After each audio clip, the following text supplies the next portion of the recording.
घर में जब कोई मंगल उत्सव होता है तो बुला करके रामचरितमानस का पाठ करवा लेते हैं। उसमें थोड़ा द्रव्य ज्यादा लग जाता है ना, तो क्या करते हैं, रामचरितमानस में कितने चैप्टर है, कितने कांड है? 32। क्या बात है। और बताओ, रामचरितमानस में कितने कांड है, कितने चैप्टर है? 12 कांड। और कोई 9 कांड। और कोई भैया? 9, 12, 32 और कोई नहीं? अरे ये सब देखिए, आप ये याद रखना। देखिए हम लोग हिंदू है ना, तो हिंदू कौन है? कहा भैया हम तो हिंदू हैं, हिंदू कहाएंगे और राम चरणों में बलि बलि जाएंगे। जो राम जी के लिए जिए वही हिंदू है ना, तो राम जी के बारे में जानेंगे तब ना हिंदू बनेंगे। इसलिए राम जी को जानकर करना क्या है? राम जी जो करते हैं वो करना है ना। राम जी क्या करते थे? प्रातः काल उठ के रघुनाथा, मात पिता गुरु ना वही माथा।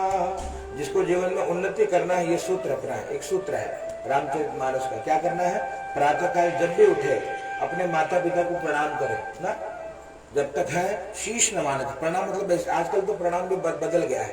कुछ चेला मिलते हैं, गुरुजी यहाँ घुटना में हाथ लगाते हैं, महाराज प्रणाम। ये घुटना में प्रणाम करना है, कोई जगह है? कमर में प्रणाम करना है। अरे बोले भाई, क्या कहा? मात पिता गुरु नावही माथा। महाराष्ट्र में अभी भी ये पद्धति जीवित है। आप किसी महाराष्ट्र के यजमान कहे जाए तो शीश नवाते, महाराज थोड़ा दर्शन देना। हाँ, शीश नवाएंगे से महाराज, ये पद्धति है शीश नवाना ना।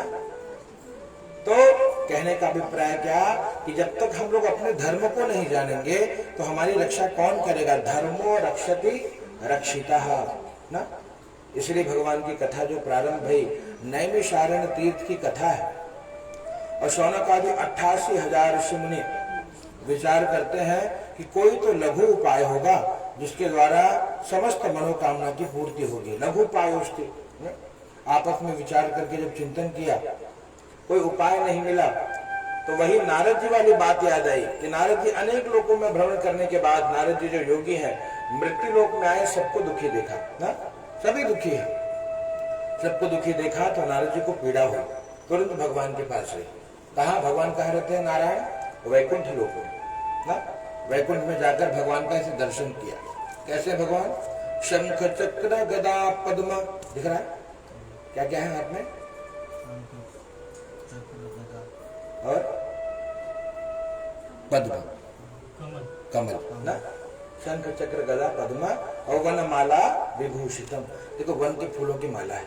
ऐसे भगवान का दर्शन श्री नारद जी ने किया, और नारद जी ने दर्शन किया, उनकी स्तुति करी भगवान की। देखो देवता जो स्तुति प्रिय है ना, इसलिए गणपति आ रहे हैं तो पद्धति तो यही कि ब्राह्मणों को बुलाकर प्रतिष्ठा करें। हम ना मिलते हैं तो क्या को स्तुति तो करते हैं, आरती कर लेते हैं, न कुछ है तो कुछ बोल लेते हैं भगवान से। पर जो बोलना है वो हृदय से बोलना चाहिए, जो बोल रहे हैं वो समझ में तो आना चाहिए। नहीं तो होता क्या कि तोते की तरह पीटेंगे ताली, होएगी गणपति बप्पा मोरया, पुढच्या वर्षी लवकर, कोई कहानी ना। करने का क्या मतलब? जो भी भक्ति हो, जो भी पूजन हो, वो हृदय से होना चाहिए। आप पूजा का मतलब होता है आप अपने भगवान से बात कर रहे हो। वो भाषा पहले संस्कृत थी, अब वो भाषा जन जन की भाषा बन गई, जो जिस भाषा में। जैसे आप महाराष्ट्र में देख रहे हो तो आरती मराठी में होती है, अपने यहाँ यूपी में भोजपुरी में भी कर लेते, कहीं अवधी में कर लेते, कहीं हिंदी में पॉपुलर है, या पहले तो संस्कृत में था। प्रार्थना भी क्या था? पहले संस्कृत में था, कर्पूर गौरम करुणावतारम संसार सारम ना। आजकल यहाँ क्या प्रार्थना होता है? सदा सर्वदा योग तुझा घडावा, तुझे कारणी देव माझा पडावा, उपेक्षु नको गुणवंता अनंता, रघुनायका मांगणे हेते आता। प्रार्थना करते हैं। ये प्रार्थना केवल वाचिक ना हो, ये हृदय से निकले। इसको समझिए कि इसका मतलब तो क्या होता है। जा जा ठिकाने मन जाए माझे, समझ में आ रहा है? कुछ नहीं समझ में आ, लेकिन करते जरूर है ना। जा जा ठिकाने मन जाए माझे, ताली बजे ना। इसका भाव है, इसमें संतों की वाणी है। वो क्या भगवान से बोल रहे हैं? जा जा ठिकाने मन जाए माझे, हे भगवान मेरा मन जिस जिस ठिकान पे जाए, जिस जिस स्थान पे जाए, वहां क्या हो, क्या क्या ठिकाने निज रूप तुझे, वहां आपका रूप दिखाई पड़े ना। मन बहुत चंचल है, भटकता रहता है, वही प्रभु जहां भी मेरा मन जाए वहां आपका रूप दिखाई पड़े, आपका दर्शन हो। और मीठे तो मस्तक जा ठिकाने ना, मैं जहां भी शीश नवाऊं हे परमात्मा, ते थे तुझे सदगुरु पाए दोनी, वहां हे भगवान हे गुरुदेव वहां आपके चरण हो ना। तो ये भाव होगा तो भक्ति का आनंद आता है। प्रयास ये किया जाए जो भी पूजन करिए, कथा इसलिए नहीं सुनाई जा रही कि वो कहानी जो आपने भी सुना है हमने भी सुना है, वही कथा सुनाने से कल्याण नहीं होगा। जब तक आपके जीवन में वो पचेगा नहीं, आपका जीवन पूजन बन जाए। ये पूजा एक दिन ना करो, रोज करो। आप लोग तो देखे लग रहा है नए पूजा करने बैठे, कुछ अलग बोल रहा है तो लोटे घुमा पानी डाल दे रहे है ना। इसका मतलब पता लगता है कि लोग नया नए नहीं कर रहे हैं। क्यों नया कर रहे हैं, रोज क्यों नहीं कर रहे हैं, हमेशा करिए ना।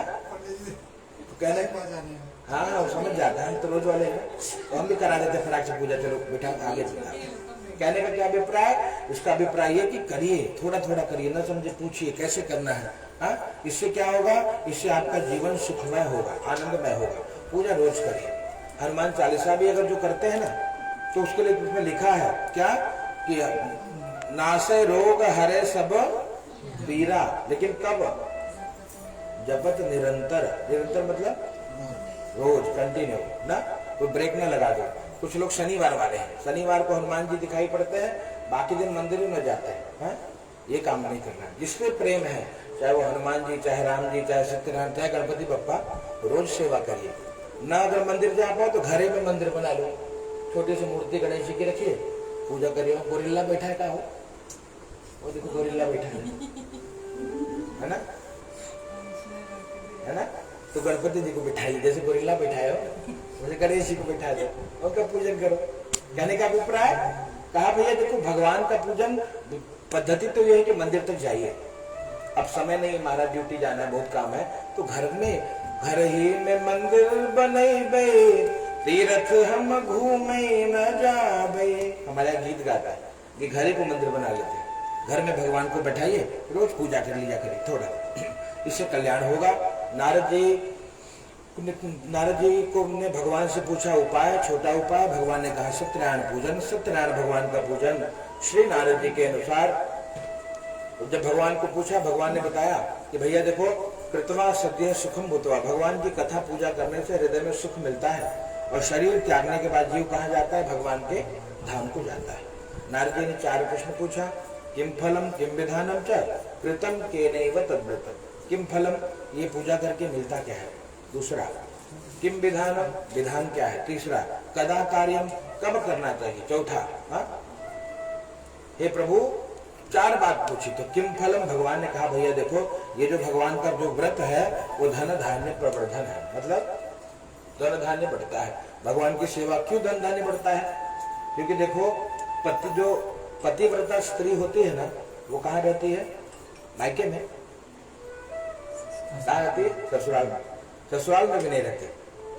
अब देखिए, जब राम जी वन को जा रहे थे तो राम जी ने कहा कि सीता, वन में बहुत घोर घोर पशु है ना, जंगल में बड़े बिच्छू सांप है, तो ससुराल में रहो। तो सीता जी ने क्या कहा, नहीं नहीं नहीं, वो बिच्छू ठीक है, वहीं चलेंगे, जहाँ स्वामी है वही रहेंगे ना। पतिव्रता स्त्री कहाँ रहती है, जहाँ पतिदेव हो, ना ससुराल में ना मायके में, जहाँ पतिदेव रहे। चाहे जंगल में लेके चलो, चाहे कुटिया में रखो, और चाहे महल में रखो, लेकिन रहना साथ में। ये पतिव्रता स्त्री का लक्षण है। हाँ, और जो मॉडर्न है वो तो भैया महीना में 20 दिन मायके मिलेंगे और 10 दिन भगवान हेरे, उनको कहा है। तो कहने का अभिप्राय, ऐसे लक्ष्मी जी कहाँ मिलेंगी, जहाँ नारायण का पूजन रोज होता है। इसलिए रोज नारायण का पूजन करिए। कृष्ण भगवान न, वही विष्णु भगवान ही राम है, कृष्ण है हरि रूप में, जहाँ इनका पूजन होगा लक्ष्मी अपने आप आते रहेंगे। ऐसे घर में कभी लक्ष्मी की कमी नहीं होती। इसलिए प्रयास करिए नारायण पूजन रोज हो। भगवान का पूजन प्रतिदिन थोड़ा होना चाहिए। तो क्या कहा, धन धान्य प्रवर्धनम, भगवान की पूजा से धन धान्य की वृद्धि होती है। दूसरा कहा सौभाग्य संतति कर्म। सौभाग्य मतलब जिसका विवाह नहीं हुआ है उसका विवाह हो जाता है, जिसे संतान नहीं मिला उसे संतान प्राप्त हो जाता है। लेकिन एक बार करने से नहीं। कुछ लोग होते हैं एक बार कथा करते हैं, बोले महाराज 5 साल से लड़कियां ना होते हो, ये कथवा करवा देता। हम बोले हाँ ये डिपार्टमेंट हमारे बच्चे हो ना। नहीं ऐसा नहीं है कि नहीं होगा, उसके लिए नियम है ना। नियम क्या है? मासी व्रतम कृतम, कितने 12 महीने तो करके देखो। 12 महीने प्रति पूर्णमासी को भगवान की कथा करो, वो भी होगा जो कभी नहीं हुआ है। आज ऐसे नहीं, ऐसे हजारों उदाहरण पड़े हैं, लेकिन वो मासे ऐसे नहीं कि एक बार कथा सुन के बोले महाराज अगले महीना लड़कियां हो जाती है, 5-6 साल हो गए कथा सुना दी ना। कहने का मतलब आज सब संभव तो है भैया, लेकिन संभव कब है? जब आप नियम से करेंगे। हर चीज का एक नियम होता है। और इस प्रकार से बड़े प्रेम से नारद जी ने पूछा और क्या मिलेगा भगवान? कहा भैया सब कुछ मिल जाएगा। सर्वत्र विजय प्रदम किम विधानम से, विधान क्या है? बोले भैया यही विधान। बढ़िया मंडप बनाइए, भगवान को बैठा दीजिए, उनका पूजन करिए और भगवान की कथा सुनिए, हवन करिए, यही विधान ना। पंडित जी को बढ़िया दक्षिणा दीजिए, दक्षिणा दे करके संतुष्ट करके प्रणाम कर लीजिए, कल्याण हो जाएगा। नारद जी ने कहा प्रभु बहुत बढ़िया, किम कृतम किनेगा, किसने व्रत को किया? तो भगवान ने कहा शेष 4 अध्याय में बताऊंगा। और चौथा कदा कार्यम व्रतम प्रभु, हे प्रभु आपका व्रत करना कब चाहिए? कोई मुहूर्त तिथि है क्या? कहा भैया एक मुहूर्त है। क्या? जब याद तुम्हारी आती है मैं तेरे दर पे आता हूँ। जिस दिन याद आए ना, भगवान का जिस दिन याद आए, कोई तिथि वार नक्षत्र मुहूर्त देखने की आवश्यकता नहीं है। उसी दिन पूजन करिए और उसी दिन भगवान की पूजा का विशेष फल प्राप्त होगा। कहने का अभिप्राय पूजा सदैव मन से करना चाहिए। इस प्रकार जो भगवान की कथा करता है उसका कल्याण होता है। जय जय श्री कृष्ण पुराणे रेवाखंडे सत्यनारायण व्रतधायाम अथा प्रथमोऽध्याय सत्यनारायण भगवान की।